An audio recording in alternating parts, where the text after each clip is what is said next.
The Rivals of Sherlock Holmes, Volume 1, The Woman in the Big Hat, by Baroness Emma Orczy, Part 1.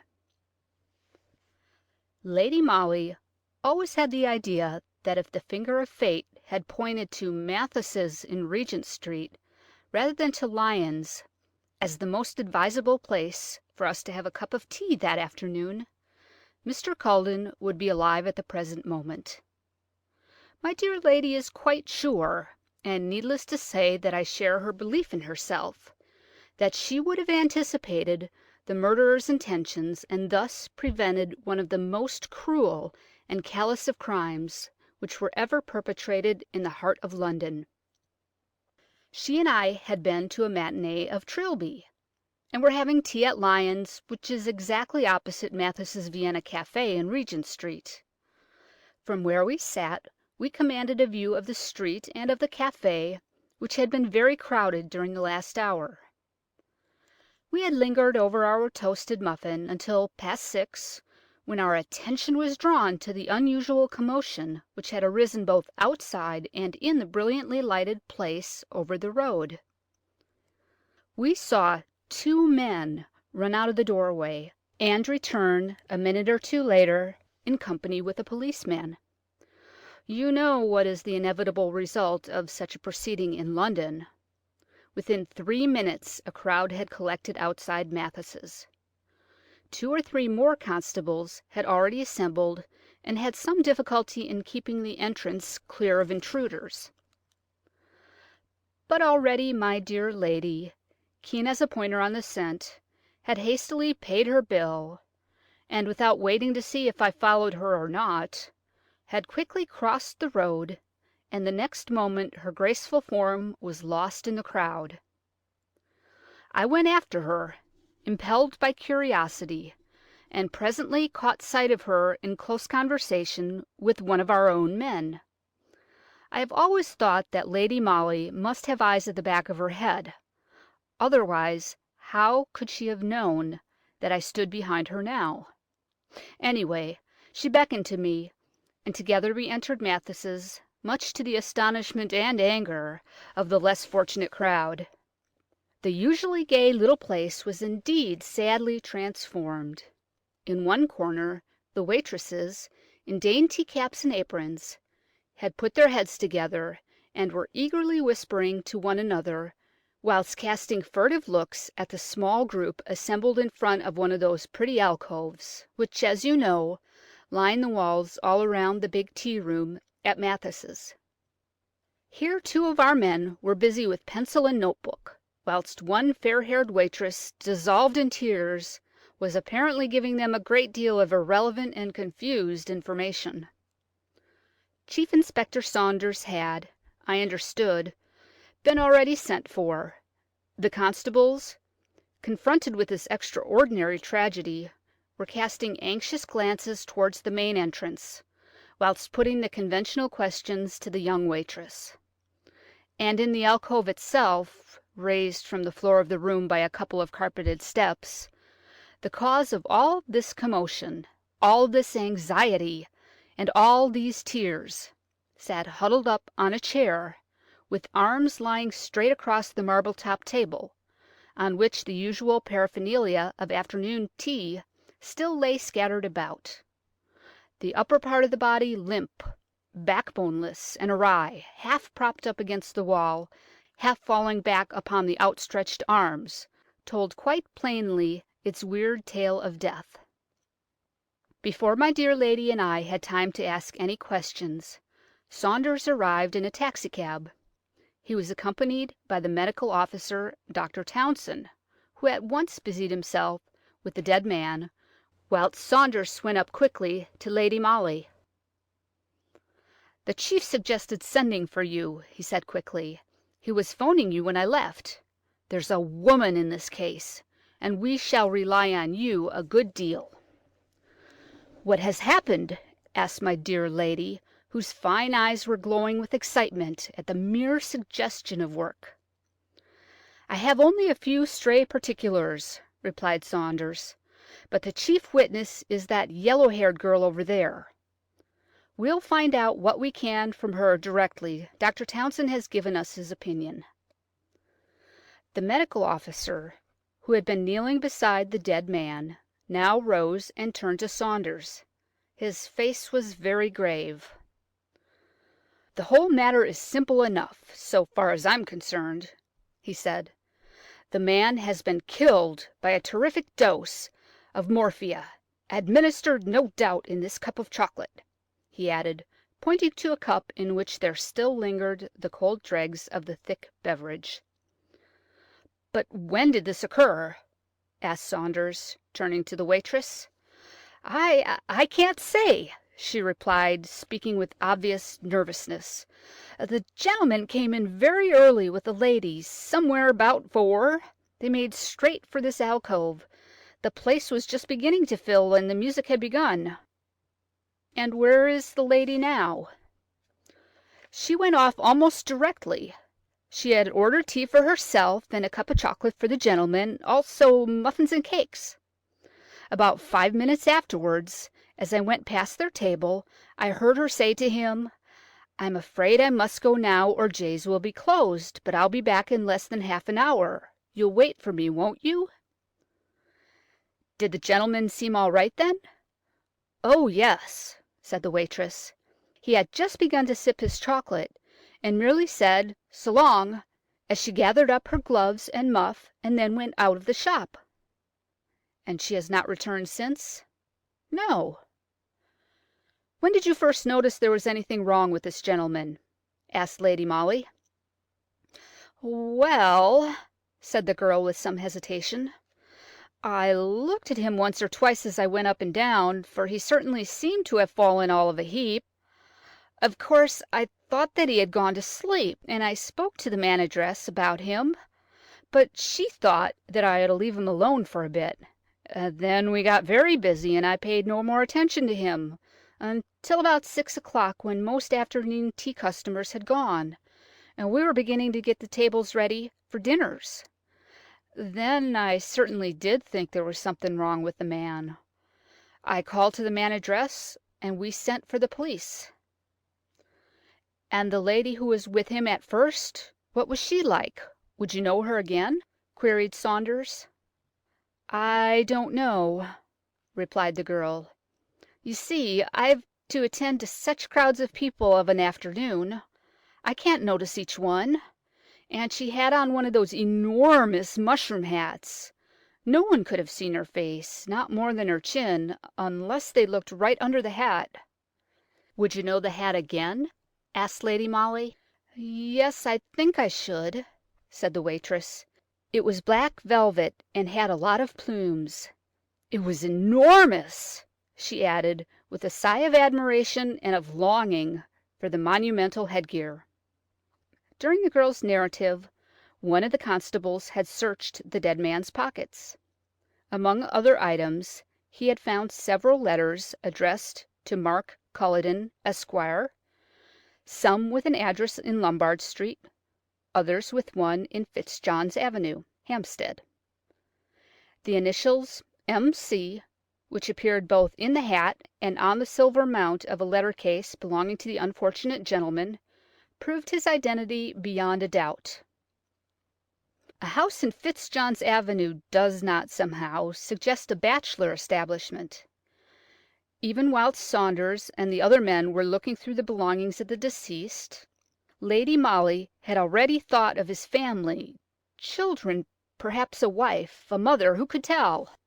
What awful news to bring to an unsuspecting, happy family, who might even now be expecting the return of father, or husband, or son, at the very moment when he lay murdered in a public place, the victim of some hideous plot or feminine revenge. As our amiable friends in Paris would say, it jumped to the eyes that there was a woman in the case, a woman who had worn a gargantuan hat for the obvious purpose of remaining unidentifiable when the question of the unfortunate victim's companion that afternoon came up for solution. And all these facts to put before an expectant wife or an anxious mother. As no doubt you have already foreseen, Lady Molly took the difficult task on her own kind shoulders.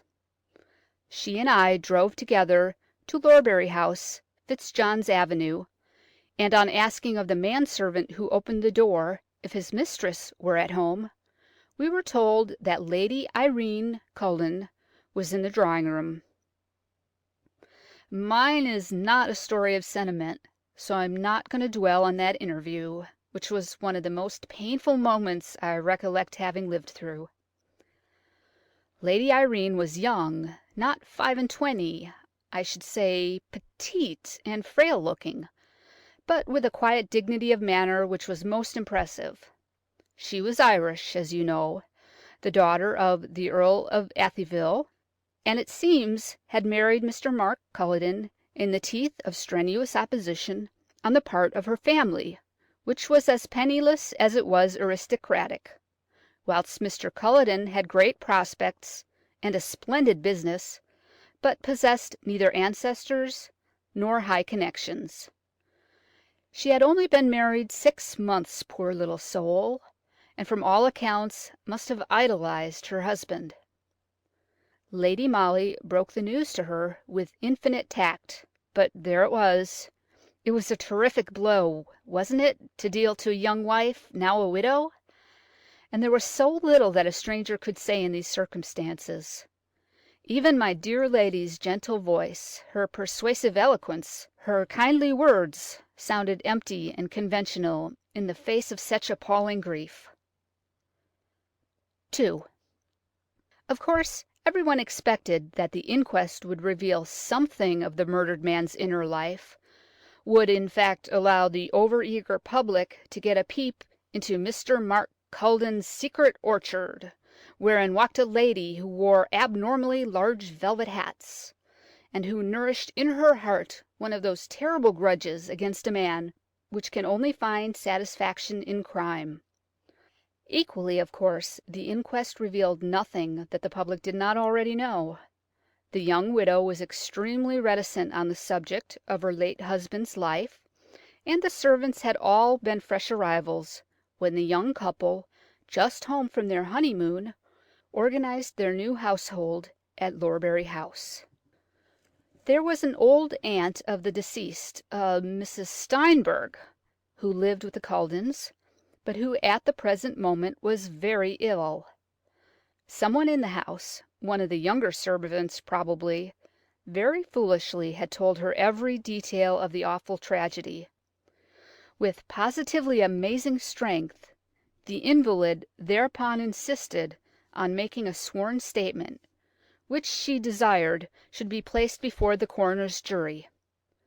She wished to bear solemn testimony to the integrity of her late nephew, Mark Culledon, in case the personality of the mysterious woman in the big hat suggested to evilly disposed minds any thought of scandal. Mark Culledon was the one nephew whom I loved, she stated with solemn emphasis. I have shown my love for him by bequeathing to him the large fortune which I inherited from the late Mr. Steinberg. Mark was the soul of honour, or I should have cut him out of my will as I did my other nephews and nieces. I was brought up in the Scotch home, and I hate all this modern fastness and smartness, which are only other words for what I call profligacy. Needless to say, the old lady's statement, solemn though it was of no use whatsoever for the elucidation of the mystery which surrounded the death of Mr. Mark Culledon.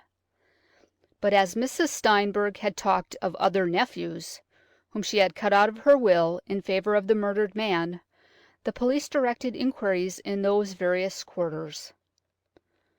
Mr. Mark Culledon certainly had several brothers and sisters, also cousins, who at different times, usually for some peccadillo or other, seemed to have incurred the wrath of the straight-laced old lady. But there did not appear to have been any ill feeling in the family owing to this. Mrs. Steinberg was the sole mistress of her fortune. She might just as well have bequeathed it in toto to some hospital as to one particular nephew whom she favoured, and the various relations were glad, on the whole, that the money was going to remain in the family rather than be cast abroad. The mystery surrounding the woman in the big hat deepened as the days went by. As you know, the longer the period of time which elapses between a crime and the identification of the criminal, the greater the chance the latter has of remaining at large.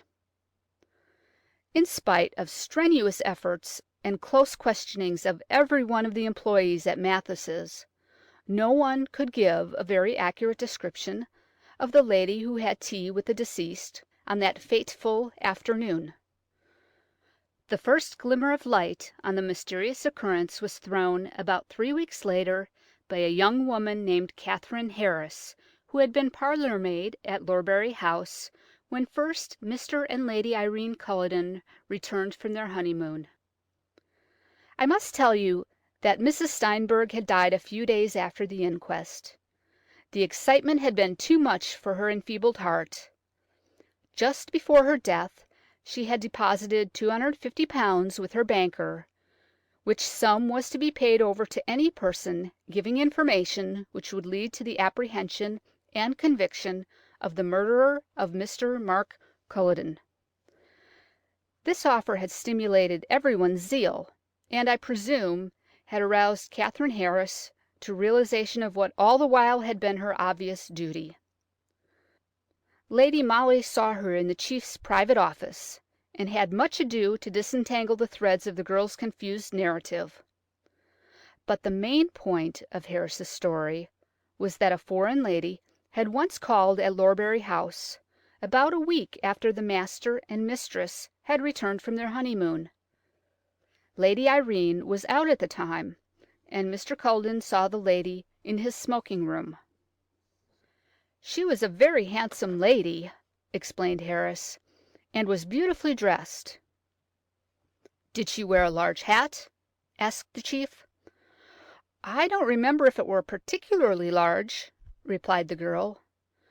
"But you remember what the lady was like?" suggested Lady Molly.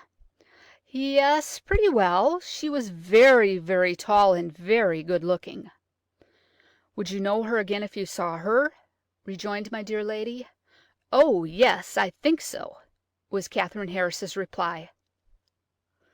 Unfortunately, beyond this assurance, the girl could say nothing very definite. The foreign lady seems to have been closeted with Mr. Culledon for about an hour, at the end of which time Lady Irene came home. The butler being out that afternoon, it was Harris who let her mistress in, and as the latter asked no questions, the girl did not volunteer the information that her master had a visitor. She went back to the servants' hall, but 5 minutes later the smoking-room bell rang, and she had to run up again. The foreign lady was then in the hall alone, and obviously waiting to be shown out. This Harris did, after which Mr. Culledon came out of his room, and in the girl's own graphic words, "He went on dreadful." "I don't know if I'd done anything so very wrong," she explained, "but the master seemed quite furious, and said I wasn't a proper parlour maid, or I'd have known that visitors must not be shown in straight away like that. I ought to have said that I didn't know if Mr. Culledon was in, that I would go and see. Oh, he did go on at me," continued Catherine Harris volubly, "and I suppose he complained to the mistress, for she gave me notice the next day." "And you have never seen the foreign lady since?" concluded Lady Molly. "No, she never come while I was there." "By the way, how do you know she was foreign? Did she speak like a foreigner?" "Oh, no," replied the girl. "She did not say much, only asked for Mr. Culledon, but she looked French-like." This unanswerable bit of logic concluded Catherine's statement. She was very anxious to know whether, if the foreign lady was hanged for murder, she herself would get the £250. On Lady Molly's assurance that she certainly would, she departed in apparent content. 3. "Well, we are no nearer than we were before," said the chief, with an impatient sigh, when the door had closed behind Catherine Harris. "Don't you think so?" rejoined Lady Molly blandly. Do you consider that what we have heard just now has helped us to discover who was the woman in the big hat?" retorted the chief, somewhat testily. "Perhaps not," replied my dear lady, with her sweet smile, "but it may help us discover who murdered Mr. Culledon." With which enigmatical statement she effectively silenced the chief, and finally walked out of his office, followed by her faithful Mary. Following Catherine Harris's indications, a description of the lady who was wanted in connection with the murder of Mr. Culledon was very widely circulated, and within 2 days of the interview with the ex-parlour maid, another very momentous one took place in the same office. Lady Molly was at work with the chief over some reports, whilst I was taking shorthand notes at a side desk, when a card was brought in by one of the men, and the next moment, without waiting either for permission to enter or to be more formally announced, a magnificent apparition literally sailed into the dust-covered little back office, filling it with an atmosphere of Parma violets and Russia leather. I don't think that I have ever seen a more beautiful woman in my life. Tall, with a splendid figure and perfect carriage, she vaguely reminded me of the portraits one sees of the late Empress of Austria. This lady was, moreover, dressed to perfection, and wore a large hat adorned with a quantity of plumes. The chief had instinctively risen to greet her, whilst Lady Molly, still and placid, was eyeing her with a quizzical smile. "You know who I am, sir," began the visitor as soon as she had sunk gracefully into a chair. "My name is on that card. My appearance, I understand, tallies exactly with that of a woman who is supposed to have murdered Mark Culledon." She said this so calmly, with such perfect self-possession, that I literally gasped. The chief, too, seemed to have been metaphorically lifted off his feet. He tried to mutter a reply. "Oh, don't trouble yourself, sir," she interrupted him, with a smile. "My landlady, my servant, my friends, have all read the description of the woman who murdered Mr. Culledon. For the past 24 hours I have been watched by your police. Therefore I have come to you of my own accord before they came to arrest me in my flat. I'm not too soon, am I?" she asked with that same cool indifference which was so startling, considering the subject of her conversation. She spoke English with a scarcely perceptible foreign accent, but I quite understood what Catherine Harris had meant when she said that the lady looked French-like. She certainly did not look English, and when I caught sight of her name on the card, which the chief had handed to Lady Molly, I put her down at once as Viennese. Miss Elizabeth Löwenthal had all the charm, the grace, the elegance, which one associates with Austrian women more than with those of any other nation. No wonder the chief found it difficult to tell her that, as a matter of fact, the police were about to apply for a warrant that very morning for her arrest on a charge of wilful murder. I know," she said, seeming to divine his thoughts. "But let me tell you at once, sir, that I did not murder Mark Culledon. He treated me shamefully, and I would willingly have made a scandal just to spite him. He had become so respectable and straight-laced. But between scandal and murder there's a wide gulf. Don't you think so, madam?" she added, turning for the first time towards Lady Molly. "Undoubtedly," replied my dear lady, with the same quizzical smile. "A wide gulf which, no doubt, Miss Elizabeth Löwenthal will best be able to demonstrate to the magistrate to-morrow," rejoined the chief, with official sternness of manner. I thought that, for the space of a few seconds, the lady lost her self-assurance at this obvious suggestion, the bloom on her cheeks seemed to vanish, and 2 hard lines appeared between her fine eyes. But, frightened or not, she quickly recovered herself, and said quietly, "Now, my dear sir, let us understand one another. I came here for that express purpose. I take it that you don't want your police to look ridiculous any more than I want a scandal. I don't want detectives to hang around my flat, questioning my neighbors and my servants. They would soon find out that I did not murder Mark Culledon, of course, but the atmosphere of the police would hang round me. And I prefer Parma violets," she added, raising a daintily perfumed handkerchief to her nose. "Then you have come to make a statement?" asked the chief. "Yes," she replied. "I'll tell you all I know. Mr. Culledon was engaged to marry me. Then he met the daughter of an earl, and thought he would like her better as a wife than a simple Miss Löwenthal. I suppose I should be considered an undesirable match for a young man who has a highly respectable and snobbish aunt, who would leave him all her money only on the condition that he made a suitable marriage. I have a voice, and I came over to England 2 years ago to study English, so that I might sing in oratory at the Albert Hall. I met Mark on the Calais Dover boat when he was returning from a holiday abroad. He fell in love with me, and presently asked me to be his wife. After some demur, I accepted him. We became engaged.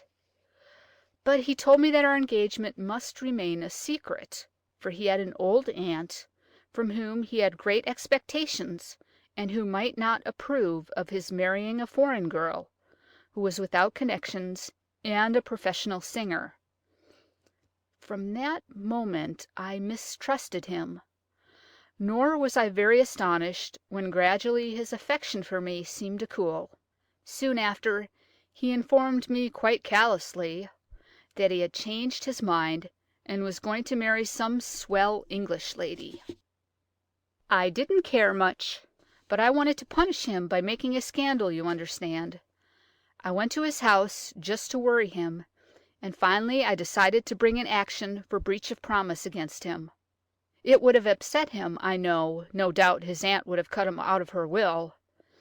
That is all I wanted, but I did not care enough about him to murder him." Somehow her tale carried conviction. We were all of us obviously impressed. The chief alone looked visibly disturbed, and I could read what was going on in his mind. "As you say, Miss Löwenthal," he rejoined, "the police would have found all this out within the next few hours. Once your connection with the murdered man was known to us, the record of your past and his becomes an easy one to pursue.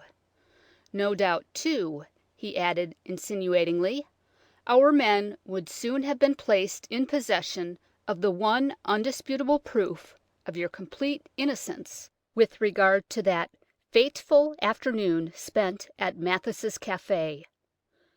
"What is that?" she queried blandly. "An alibi."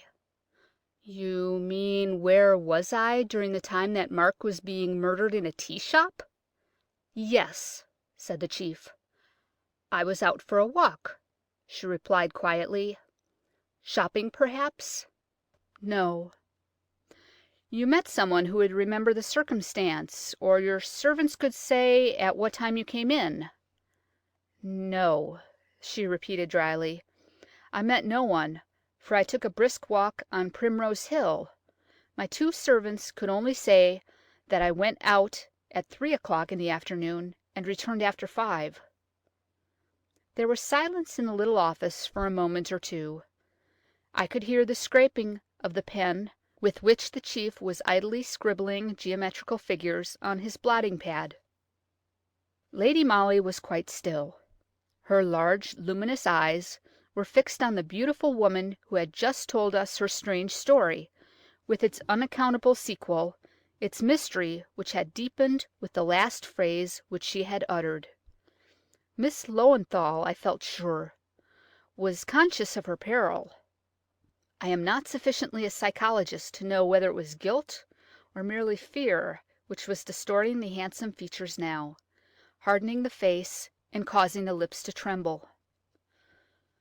Lady Molly scribbled a few words on a scrap of paper, which she then passed over to the chief. Miss Löwenthal was making visible efforts to steady her nerves.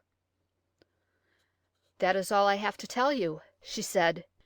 in a voice which sounded dry and harsh. "I think I will go home now."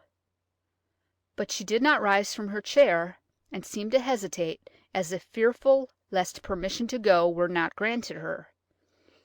To her obvious astonishment, and I must add to my own, the chief immediately rose and said quite urbanely, "I thank you very much for the helpful information which you have given me. Of course, we may rely on your presence in town for the next few days, may we not?" She seemed greatly relieved, and all at once resumed her former charm of manner and elegance of attitude. The beautiful face was lit up by a smile. The chief was bowing to her in quite a foreign fashion, and in spite of her visible reassurance, she eyed him very intently. Then she went up to Lady Molly and held out her hand. My dear lady took it without an instant's hesitation. I, who knew that it was the few words hastily scribbled by Lady Molly which had dictated the chief's conduct with regard to Miss Löwenthal, was left wondering whether the woman I loved best in all the world had been shaking hands with a murderess. End of The Woman in the Big Hat by Baroness Emma Orczy, Part 1. The Rivals of Sherlock Holmes, Volume 1. The Woman in the Big Hat by Baroness Emma Orczy, Part 2. No doubt you will remember the sensation which was caused by the arrest of Miss Löwenthal on a charge of having murdered Mr. Mark Culledon by administering morphia to him in a cup of chocolate at Mathis' Café in Regent Street. The beauty of the accused, her undeniable charm of manner, the hitherto blameless character of her life, all tended to make the public take violent sides either for or against her, and the usual budget of amateur correspondence, suggestions, recriminations, and advice poured into the chief's office in titanic proportions. I must say that, personally, all my sympathies went out to Miss Löwenthal. As I have said before, I am no psychologist, but I had seen her in the original interview at the office, and I could not get rid of an absolutely unreasoning certitude that the beautiful Viennese singer was innocent. The magistrate's court was packed, as you may well imagine, on that first day of the inquiry, and of course sympathy with the accused went up to fever pitch when she staggered into the dock, beautiful still, despite the ravages caused by horror, anxiety, fear, in face of the deadly peril in which she stood. The magistrate was most kind to her. Her solicitor was unimpeachably assiduous. Even our fellows, who had to give evidence against her, did no more than their duty, and were as lenient in their statements as possible. Miss Löwenthal had been arrested in her flat by Danvers, accompanied by 2 constables. She had loudly protested her innocence all along, and did so still, pleading "not guilty" in a firm voice. The great points in favor of the arrest were, firstly, the undoubted motive of disappointment and revenge against a faithless sweetheart, then the total inability to prove any kind of alibi, which under the circumstances certainly added to the appearance of guilt. The question of where the fatal drug was obtained was more difficult to prove. It was stated that Mr. Mark Culledon was director of several important companies, one of which carried on business as wholesale druggists. Therefore, it was argued that the accused, at different times and under some pretext or other, had obtained drugs from Mr. Culledon himself. She had admitted to having visited the deceased at his office in the city both before and after his marriage. Miss Löwenthal listened to all this evidence against her with a hard, set face, as she did also to Katherine Harris's statement about her calling on Mr. Culledon at Lorbury House, but she brightened up visibly when the various attendants at Mathis' Café were placed in the box.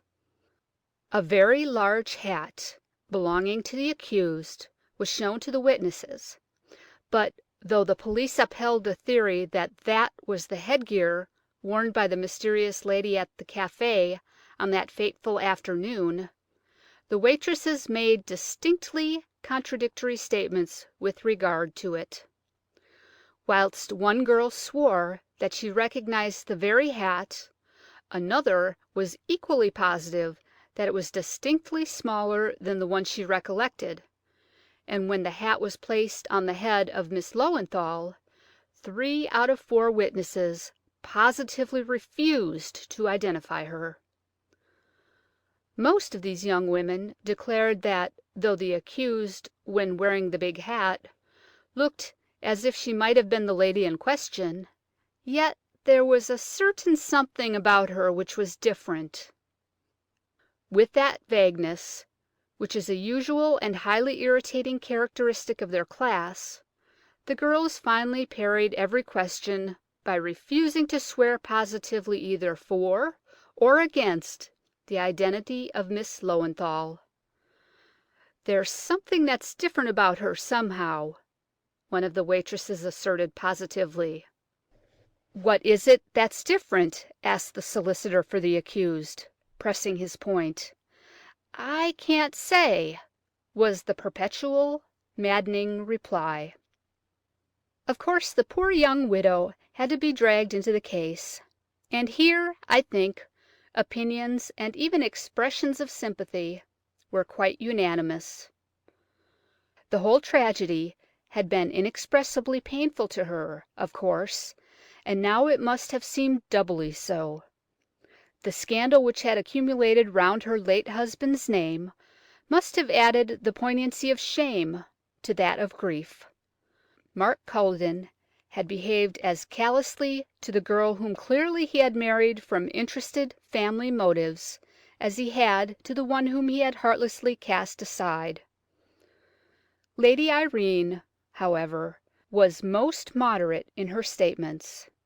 There was no doubt that she had known of her husband's previous entanglement with Miss Löwenthal, but apparently had not thought fit to make him accountable for the past.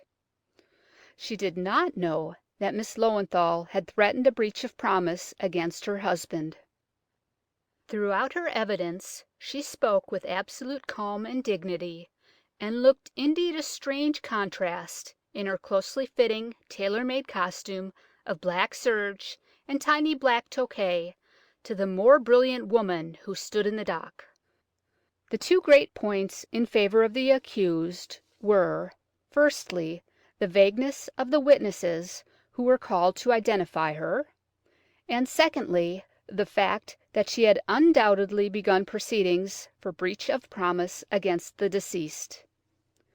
Judging by the latter's letters to her, she would have had a splendid case against him, which fact naturally dealt a severe blow to the theory as to motive for the murder.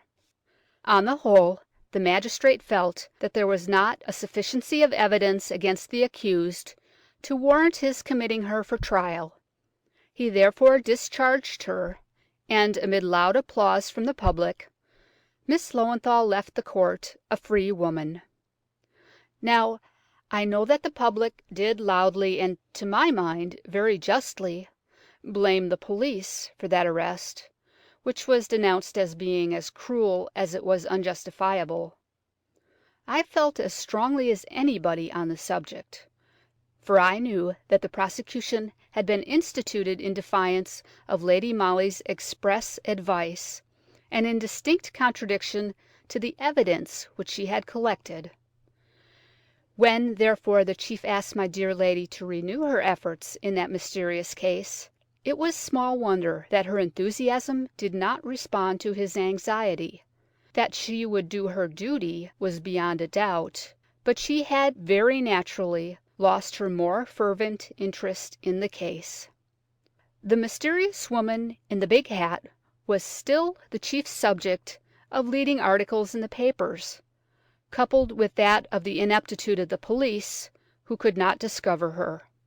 There were caricatures and picture postcards in all the shop windows, of a gigantic hat covering the whole figure of its wearer, only the feet and a very long and pointed chin protruding from beneath the enormous brim. Below was the device, "Who is she? Ask the police."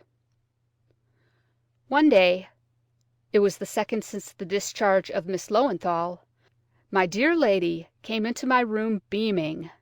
It was the first time I had seen her smile for more than a week, and already I had guessed what it was that had cheered her. "Good news, Mary," she said gaily. "At last I've got the chief to let me have a free hand. Oh dear! What a lot of argument it takes to extricate that man from the tangled meshes of red tape." "What are you going to do?" I asked. "Prove that my theory is right as to who murdered Mark Culledon," she replied seriously. "And as a preliminary, we'll go and ask his servants at Lorbury House a few questions." It was then 3 o'clock in the afternoon. At Lady Molly's bidding, I dressed somewhat smartly, and together we went off in a taxi to Fitzjohn's Avenue. Lady Molly had written a few words on one of her cards, urgently requesting an interview with Lady Irene Culledon. This she handed over to the manservant who opened the door at Lorbury House. A few moments later we were sitting in the cosy boudoir. The young widow, high-bred and dignified in her tight-fitting black gown, sat opposite to us, her white hands folded demurely before her, her small head, with its very close coiffure, bent in closest attention towards Lady Molly. "I most sincerely hope, Lady Irene," began my dear lady, in her most gentle and persuasive voice, "that you will look with all possible indulgence on my growing desire, shared, I may say, by all my superiors at Scotland Yard, to elucidate the mystery which still surrounds your late husband's death." Lady Molly paused, as if waiting for encouragement to proceed. The subject must have been extremely painful to the young widow. Nevertheless, she responded quite gently. "I can understand that the police wish to do their duty in the matter. As for me, I have done all, I think, that could be expected of me. I am not made of iron, and after that day in the police court—" She checked herself, as if afraid of having betrayed more emotion than was consistent with good breeding, and concluded more calmly, "I cannot do any more." "I fully appreciate your feelings in the matter," said Lady Molly, "but you would not mind helping us, would you, in a passive way, if you could, by some simple means, further the cause of justice?" "What is it you want me to do?" asked Lady Irene. "Only to allow me to ring for 2 of your maids and ask them a few questions. I promise you that they shall not be of such a nature as to cause you the slightest pain." For a moment I thought that the young widow hesitated. Then, without a word, she rose and rang the bell. "Which of my servants did you wish to see?" she asked, turning to my dear lady as soon as the butler entered in answer to the bell. "Your own maid and your parlour maid, if I may," replied Lady Molly. Lady Irene gave the necessary orders, and we all sat expectant and silent until, a minute or two later, 2 girls entered the room. One wore a cap and apron, the other, in neat black dress and dainty lace collar, was obviously the lady's maid. "This lady," said their mistress, addressing the 2 girls, "wishes to ask you a few questions. She is a representative of the police, so you had better do your best to satisfy her with your answers." "Oh!" rejoined Lady Molly pleasantly, choosing not to notice the tone of acerbity with which the young widow had spoken. nor the unmistakable barrier of hostility and reserve which her words had immediately raised between the young servants and the representative of the police. What I am going to ask these two young ladies is neither very difficult nor very unpleasant. I merely want their kind help in a little comedy which will have to be played this evening, in order to test the accuracy of certain statements made by one of the waitresses at Mathis's tea shop with regard to the terrible tragedy which has darkened this house. You will do that much, will you not?" she added, speaking directly to the maids. "No one can be so winning or so persuasive as my dear lady." In a moment I saw the girls' hostility melting before the sunshine of Lady Molly's smile. "We'll do what we can, ma'am," said the maid. "That's a brave, good girl," replied my lady. "You must know that the chief waitress at Mathis's has this very morning identified the woman in the big hat who, we all believe, murdered your late master. Yes," she continued, in response to a gasp of astonishment which seemed to go round the room like a wave. "The girl seems quite positive, both as regards the hat and the woman who wore it. But of course one cannot allow a human life to be sworn away without bringing every possible proof to bear on such a statement, and I am sure that every one in this house will understand that we don't want to introduce strangers more than we can help into the sad affair, which already has been bruited abroad too much." She paused a moment, then, as neither Lady Irene nor the maids made any comment, she continued: "My superiors at Scotland Yard think it their duty to try and confuse the witness as much as possible in her act of identification.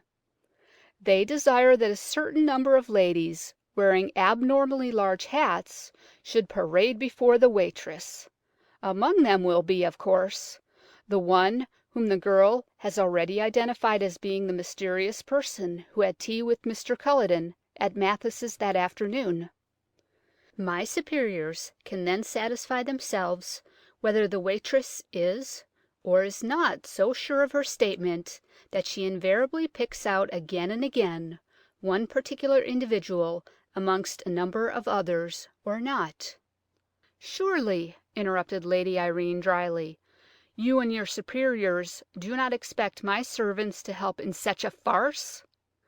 "We don't look upon such proceedings as a farce, Lady Irene," rejoined Lady Molly gently. "It is often resorted to in the interest of an accused person, and we certainly would ask the cooperation of your household." "I don't see what they can do." But the two girls did not seem unwilling. The idea appealed to them. I felt sure it suggested an exciting episode, and gave promise of variety in their monotonous lives. "I am sure both these young ladies possess fine big hats," continued Lady Molly, with an encouraging smile. "I should not allow them to wear ridiculous headgear," retorted Lady Irene sternly. "I have the one your ladyship wouldn't wear and threw away," interposed the young parlour maid. "I put it together again with the scraps I found in the dust hole." There was just one instant of absolute silence, one of those magnetic moments when fate seems to have dropped the spool on which she was spinning the threads of a life, and is just stooping in order to pick it up. Lady Irene raised a black bordered handkerchief to her lips, and then said quietly, "I don't know what you mean, Mary. I never wear big hats." "No, my lady," here interposed the lady's maid, "but Mary means the one you ordered at Sanchia's, and only wore the once, the day you went to that concert." "Which day was that?" asked Lady Molly blandly. "Oh, I couldn't forget that day," ejaculated the maid. "Her ladyship came home from the concert. I had undressed her, and she told me that she would never wear her big hat again. It was too heavy. That same day Mr. Culledon was murdered." "That hat would answer our purpose very well," said Lady Molly, quite calmly. "Perhaps Mary will go and fetch it, and you had better go and help her put it on." The two girls went out of the room without another word, and there were we three women left facing one another, with that awful secret, only half revealed, hovering in the air like an intangible spectre. "What are you going to do, Lady Irene?" asked Lady Molly, after a moment's pause, during which I literally could hear my own heart beating, whilst I watched the rigid figure of the widow in deep black crape, her face set and white, her eyes fixed steadily on Lady Molly. "You can't prove it," she said defiantly. "I think we can," rejoined Lady Molly, simply. "At any rate, I mean to try. I have two of the waitresses from Mathes's outside in a cab, and I have already spoken to the attendant who served you at Sanchia's, an obscure milliner in a back street near Portland Road. We know that you were at great pains there to order a hat of certain dimensions and to your own minute description. It was a copy of one you had once seen Miss Löwenthal wear when you met her at your late husband's office. We can prove that meeting, too. Then we have your maid's testimony that you wore the same hat once, and once only, the day, presumably, that you went out to a concert, a statement which you will find it difficult to substantiate, and also the day on which your husband was murdered." "Bah! The public will laugh at you," retorted Lady Irene, still defiantly. "You would not dare to formulate so monstrous a charge." "It will not seem monstrous when justice has weighed in the balance the facts which we can prove. Let me tell you a few of these, the result of careful investigation.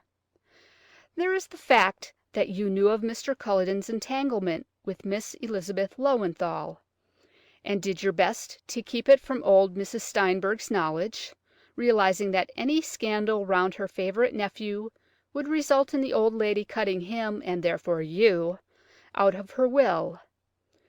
You dismissed a parlour maid for the sole reason that she had been present when Miss Löwenthal was shown into Mr. Culledon's study. There is the fact that Mrs. Steinberg had so worded her will that, in the event of her nephew dying before her, her fortune would devolve on you. The fact that, with Miss Löwenthal's action for breach of promise against your husband, your last hope of keeping the scandal from the old lady's ears had effectually vanished. You saw the fortune eluding your grasp. You feared Mrs. Steinberg would alter her will. Had you found the means, and had you dared, would you not rather have killed the old lady? But discovery would have been certain. The other crime was bolder and surer. You have inherited the old lady's millions, for she never knew of her nephew's earlier peccadilloes. All of this we can state and prove, and the history of the hat, bought and worn one day only, that same memorable day, and then thrown away." A loud laugh interrupted her, a laugh that froze my very marrow. "There is one fact you have forgotten, my Lady of Scotland Yard," came in sharp, strident accents from the black-robed figure, which seemed to have been strangely spectral in the fast-gathering gloom which had been enveloping the luxurious little boudoir. "Don't omit to mention the fact that the accused took the law into her own hands." And before my dear lady and I could rush to prevent her, Lady Irene Culledon had conveyed something, we dare not think what, to her mouth. "Find Danvers quickly, Mary," said Lady Molly calmly. "You'll find him outside. Bring a doctor back with you." Even as she spoke, Lady Irene, with a cry of agony, fell senseless in my dear lady's arms. The doctor, I may tell you, came too late. The unfortunate woman evidently had a good knowledge of poisons. She had been determined not to fail. In case of discovery, she was ready and able to mete out justice to herself. I don't think the public ever knew the real truth about the woman in the big hat. Interest in her went the way of all things. Yet my dear lady had been right from beginning to end. With unerring precision she had placed her dainty finger on the real motive and the real perpetrator of the crime, the ambitious woman who had married solely for money, and meant to have that money even at the cost of one of the most dastardly murders that have ever darkened the criminal annals of this country. I asked Lady Molly what it was that first made her think of Lady Irene as the possible murderess. No one else for a moment had thought her guilty. "The big hat," replied my dear lady with a smile. "Had the mysterious woman at Mathis' been tall, the waitresses would not, one and all, have been struck by the abnormal size of the hat. The wearer must have been petite, hence the reason that under a wide brim only the chin would be visible. I at once sought for a small woman. Our fellows did not think of that, because they are men. You see how simple it all was." End of The Woman in the Big Hat, by Baroness Emma Orczy.